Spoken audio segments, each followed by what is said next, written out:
Hey everyone, welcome to another Anime Kingdom discussion and review. This one is on episode 3 of Gate, and this episode we are starting to finally head off onto the main, thing that I thought was going to be going on, the main plot, which is the dragon. It's in the title, the fire dragon. It's the first main thing that we thought was going to happen from the last episode of the last season, and now we're here finally talking about the fire dragon.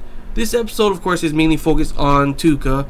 Obviously, we saw her before. We knew this was coming. Her PTSD of pretty much thinking that her dad is still alive, trying to search for him all day. It comes to the point where we find out that she pretty much barely eats or sleeps.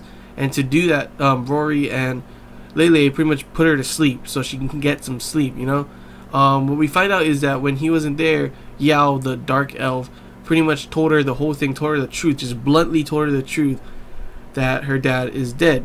And that's why she starts going crazy, and then in the end she starts seeing Itami as her father. And we learned a little bit about Itami as well, which is pretty interesting, that Itami also has some issues with family, that it seems his mother killed his father, I think. So this is kind of why he's doing this for, he's acting like, Tuka's father, because he knows how it feels to lose your dad, and that's why he wants to do it. It's kind of cute, to be honest, the way they're interacting together.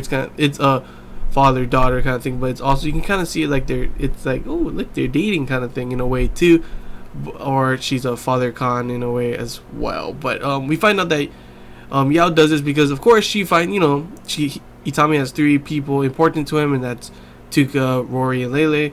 And pretty much she breaks Tuka so that he will go and kill the dragon.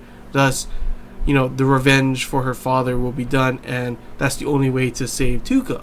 And at first he doesn't want to. As you can see, he plays along with Tuka, acting as the father and everything. Until at a certain point, you can see it's not working. Every so often, if he makes a mistake or something, she gets a headache because it's distressed and everything is getting worse and worse. That's obviously because he's not really her dad and everything. And he sees this and knows this, and it's really a conflict for him throughout the episode of him trying to figure out what should he do.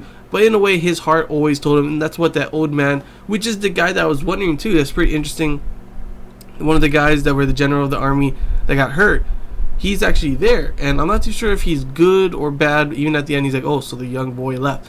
And that was all. He gives advice to Itami on what he should do, follow his heart in a way and everything. So it's pretty interesting that we finally shown him as well. I'm not too sure if he's bad or good yet.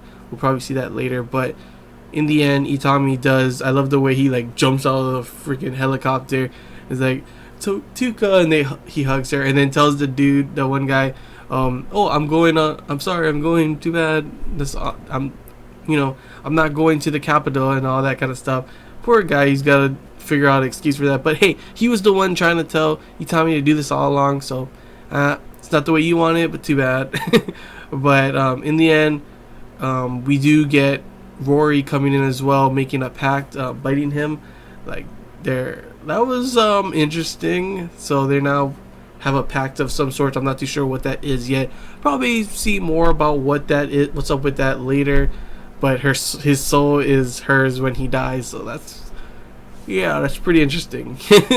But it's pretty much, finally we are getting back to the point with Tuka, Rory, and Lele are the main girls in this, going along with Itami on this trip, along with Yao, since it's for her to kill the dragon and everything. And the next episode will be the big part with them finding the dragon, I'm guessing, and I can't wait to see how well what they do in this.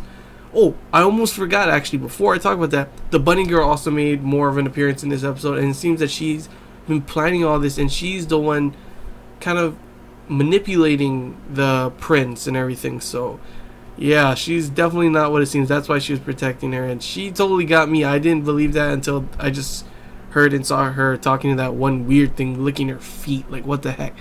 And it seems that she's the one manipulating the prince to be going against his father and everything, and we see all that with Pina and her other brother. And that's going to be another big thing that comes later on. I'm not too sure when. I'm pretty sure the big thing in the next episode is going to be the dragon. So yeah, I can't wait to see how that goes out and everything. But yeah, that's all I gotta say, guys. So I hope you guys enjoyed this Anime Kingdom discussion and review. If you have any questions, Feel free to comment below if there's anything I missed you want to talk about. Comment below as well. And yeah, can't wait for another episode of Gate, guys. Until next time, see ya.